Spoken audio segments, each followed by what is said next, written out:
Você tem na SAF uma alternativa clara em relação ao futuro, só que junto com a SAF vai vir um investidor com uma cabeça diferente, com as ideias dele, e que ele pode conflitar em algum momento com aquilo que você deseja. Mas até chegar a SAF, queira ou não, quem vai negociar e quem vai cuidar do Fluminense, se eleito você, é o presidente, vai ser você. E essa SAF não acontece em um mês, leva pelo menos um ano aí, dá para mais de um processo desse. Nesse período o Fluminense tem uma bucha para resolver, que é chato de falar, ainda mais numa live do Fluminense, porque tem que citar o adversário de uma forma elogiosa, mas é a realidade. O Flamengo tem uma torcida capaz de sustentar o custo Maracanã. O Fluminense vai ter uma dificuldade muito maior, até pela quantidade de pessoas. Sem o Flamengo, essa dificuldade de custo fica ainda pior para o Maracanã. O Flamengo está indo construir um estádio próprio. Como é que você imagina esse cenário se o Flamengo sair do Maracanã? Primeiro, Rica, eu vou ser bem direto com você. Eu não acredito que o Flamengo vai construir um estádio próprio. Tá? Você acha que é blefe? Agora, eu não diria que é blefe, é uma estratégia. Eu acho que é uma estratégia. Eu não acredito que o Flamengo construir um estádio novo, mas, enfim, isso cabe aos dirigentes e à torcida do Flamengo debater. Fato é que, enfim, a nossa preocupação, eu vou puxar só o início da sua fala sobre investidor, tá? Para chegar ao ponto desse desequilíbrio que existe hoje no Rio de Janeiro, em matéria até de dinheiro. A SAF, mais importante que o dinheiro da SAF, quando se pensa em SAF, se pensa em quê? Num sheik árabe, num magnata russo, né? A gente ficou com essa imagem do futebol europeu, mas o investimento na Europa é diferente do Brasil. O investimento do magnata russo, do sheik árabe lá, é muito mais por razões geopolíticas do que propriamente dito para retorno financeiro. Isso aí, enfim, a gente poderia ficar falando aqui uma hora sobre essa questão, porque no Brasil o mercado é totalmente diferente. Então você tem que desmistificar essa imagem do rico jorrando dinheiro sem pensar, vem Neymar, vem Mbappé. É isso que as pessoas pensam. E não é isso que existe na prática. Mais importante que o dinheiro, não que o dinheiro não seja importante, ele é fundamental nesse processo, é a qualidade do investidor. Você tem que. Eu gosto de fazer uma analogia, Rico. Um casamento, né? Você não faz mais casamento como se fazia 200 anos atrás, né? No dia do casamento, a noiva era apresentada ao noivo, casasse e tinham que viver juntos. Você primeiro conhece, você fica, você namora, você noiva, fica noivo, até poder casar. E é justamente a mesma coisa com o investidor. Então foi isso que a gente tentou fazer ao longo desses últimos 12 meses. A gente já começou o processo de namoro.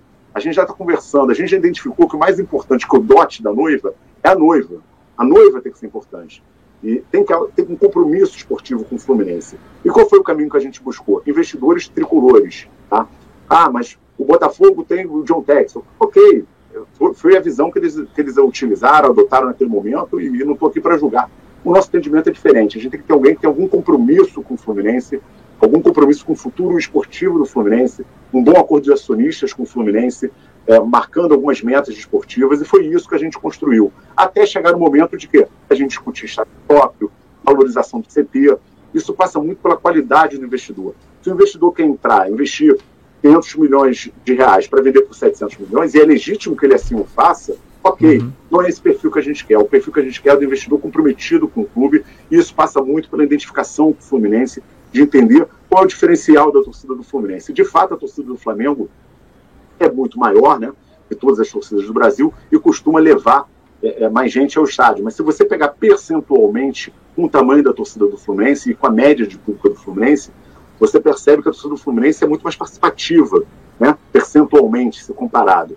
É uma torcida muito fiel, muito próxima do clube. E isso, bem trabalhado, a gente consegue trazer um tipo de médio, obviamente, ajustado, né, que não seja um tipo de médio muito acima do preço do mercado, a gente consiga fazer esse equilíbrio. Mas isso tudo desde que a gente tenha dinheiro dentro do clube, tenha bons investidores para a gente poder alimentar todo esse processo. É bem difícil, mas dentro dessa explicação da SAF, o Maracanã, você entende que durante esse período, se por um acaso, mesmo que o Flamengo não saia, que fique, o Maracanã ele é caro para o Fluminense, ele é caro para o Flamengo, ele é caro para o Fluminense, ele é caro para todo mundo.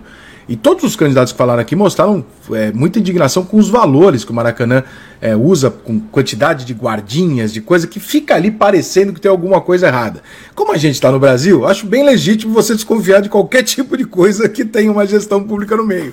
Então, eu fico imaginando o seguinte, a tua ideia é chegar e peitar o Maracanã, peitar o governo do tipo, olha, eu saio se isso não tiver assim, ou aceitar uma condição que a gente meio que trata como uma realidade, que é, eu não tenho para onde ir. Eu não tenho como jogar nas Laranjeiras do Campeonato Brasileiro. Então eu preciso fazer um acordo de bons cavalheiros aqui com o governo para conseguir um bom negócio. Qual que é o caminho? O problema, Rica, aí, enfim, claro que é legítima a preocupação com cooperação de qualquer estádio do Brasil, e isso tem que ser visto, revisto, isso faz parte do jogo. Mas, assim, a nossa grande preocupação é a força do Fluminense para entrar em qualquer negociação. Hoje o Fluminense não tem CND, Certidão Negativa de Débito. Para você participar de qualquer concessão pública, você precisa de CND. Então, assim, a gente está no debate anterior. A situação do Fluminense é tão grave, né? Eu não posso querer discutir grade de estádio se eu não consigo discutir sequer participação de licitação de estádio, né? E é isso que eu tento mostrar para a torcida. Às vezes alguns torcedores até falam, pô, Rony, você tem às vezes uma visão muito pessimista do estádio atual do Fluminense. E eu falo, não, é realista. A gente tem que ver, tem que se debruçar sobre os números. Os números desse ano a gente não consegue se debruçar porque eles estão escondidos. Mas se você pegar os números do ano passado, você percebe que o Fluminense vai ter muita dificuldade. Você tem uma dívida fiscal aí próxima de 300 milhões de reais. Para você obter uma CND e ter condições de negociar qualquer participação em concessão de estádio de igual para igual. Hoje o Fluminense, no estádio Maracanã, sequer parte é parte interveniente no contrato que existe, definição de uso. O que demonstra que qualquer um que entrar lá não vai conseguir negociar nada.